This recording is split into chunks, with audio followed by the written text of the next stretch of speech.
قاعدہ یہ ہے کہ یہاں اس لفظ میں وقف کیا جائے گا اور وقف کرنے کی صورت میں تنوین گر جائے گی. اس طرح شی، شی، من شی، من شی. تختی نمبر 10 اخفا.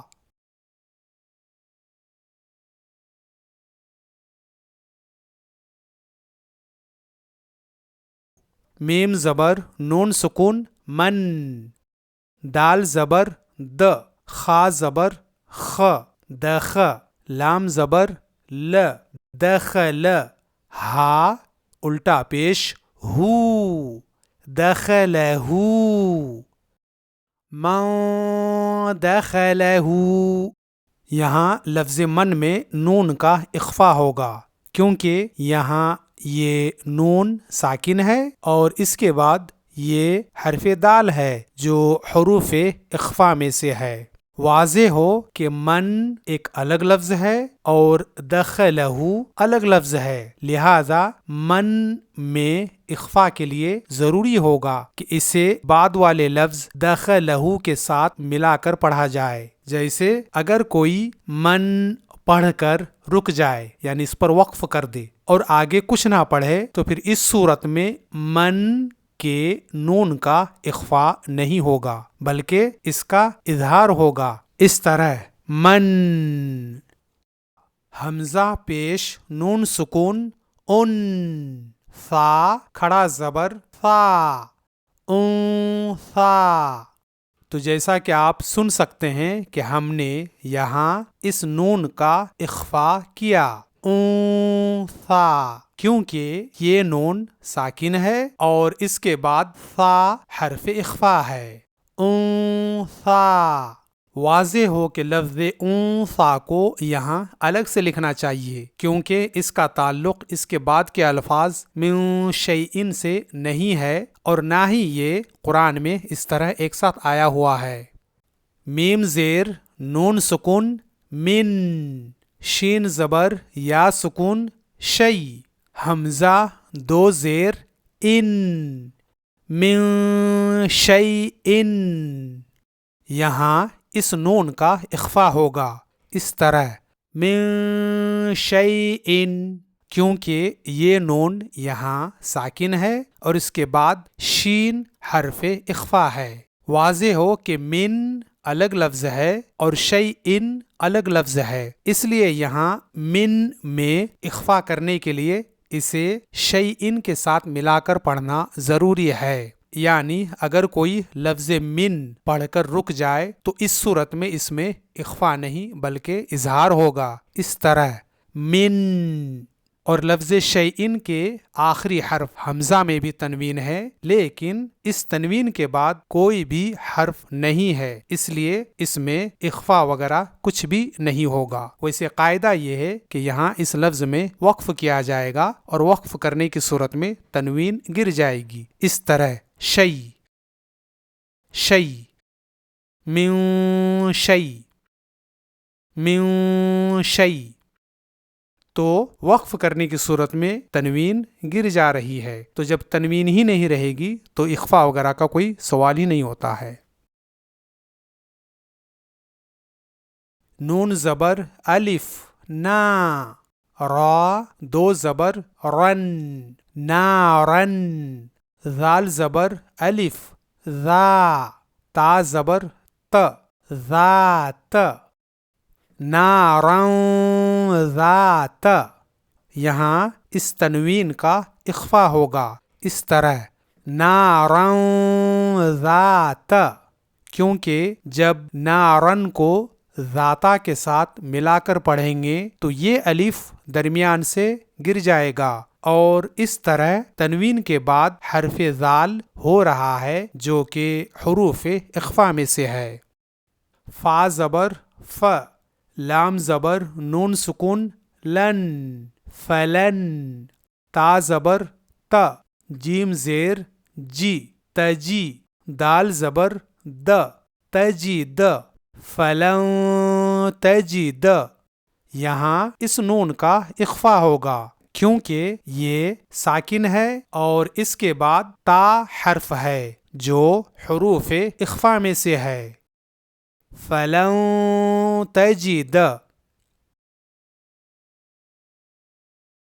یا زبر واو سکون یو، میم زبر م، یوم، یا پیش نون سکون یون، فا زبر ف، یون ف، خا پیش خو، یون فخو، یوم ینفخو۔ یہاں اس نون کا اخفا ہوگا کیونکہ اس کے بعد فا حرف ہے جو حروف اخفا میں سے ہے۔ ینفخو، یوم ینفخو، میم زبر نون سکون من، طا زبر طا، غین کھڑا زبر غا، طغا، من طغا۔ یہاں اس نون کا اخفا ہوگا کیونکہ اس کے بعد طا حرف ہے جو حروف اخفا میں سے ہے۔ من طغا، اس سے پہلے ہم بتا چکے ہیں کہ من الگ لفظ ہے اور یہاں طغا الگ لفظ ہے، لہذا من میں اخفا کے لیے ضروری ہوگا کہ اسے بعد والے لفظ کے ساتھ ملا کر پڑھا جائے۔ جیسے اگر کوئی من پڑھ کر رک جائے اور آگے کچھ نہ پڑھے تو پھر اس صورت میں من کے نون کا اخفا نہیں ہوگا بلکہ اس کا اظہار ہوگا، اس طرح من، عین زبر نون سکون عن، باد زبر یا سکون بی، فا زیر فی، ضیفی، عن ضیفی۔ یہاں اس نون کا اخفا ہوگا کیونکہ اس کے بعد بعد حرف ہے جو حروف اخفا میں سے ہے۔ عن ضیفی، یہاں بھی لفظ عن ایک مستقل الگ لفظ ہے اور ضیفی ایک الگ لفظ ہے، اس لیے لفظ عن میں اخفا کے لیے ضروری ہوگا کہ اسے بعد والے لفظ ضیفی سے ملا کر پڑھا جائے ورنہ اس میں اخفا نہیں ہوگا۔ میم زبر نون سکون من، ثا زبر ث، قاف پیش قو، ثقو، لام زبر تا سکون لت، ثقلت، من ثقلت۔ یہاں اس نون کا اخفا ہوگا کیونکہ اس کے بعد ثا حرف ہے جو حروف اخفا میں سے ہے۔ ہم ابھی تھوڑی دیر پہلے بتا چکے ہیں کہ یہ لفظ من ایک الگ لفظ ہے اور ثقلت الگ لفظ ہے، لہذا من میں اخفا کے لیے ضروری ہوگا کہ اسے بعد والے لفظ ثقلت کے ساتھ ملا کر پڑھا جائے، اس طرح من ثقلت۔ لیکن اگر کوئی من پر وقف کرے یعنی من پڑھ کر رک جائے تو پھر اس صورت میں اس میں اخفا نہیں بلکہ اظہار ہوگا، اس طرح من۔ حمزہ زبر نون سکون ان، زا زبر لام سکون زل، انزل، نون زبر الف نا، انزلنا۔ یہاں یہ نون ساکن ہے اور اس کے بعد زا حرف ہے جو حروف اخفا میں سے ہے، اس لیے یہاں اس نون کا اخفا ہوگا، اس طرح انزلنا۔ یا زبر نون سکون ین، ضا پیش ذو، ینذو، را پیش واو سکون رو، ینظرو، نون زبر ن، ینظرون۔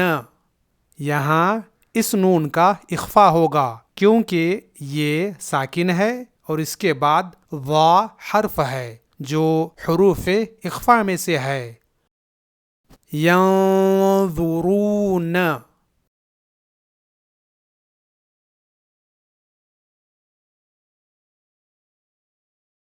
أنت منذر كراما كاتبين كنت ترابا كنت ترابا يتيما فآوى من دخله أنثى من شيء من شيء نارا ذات فلن تجد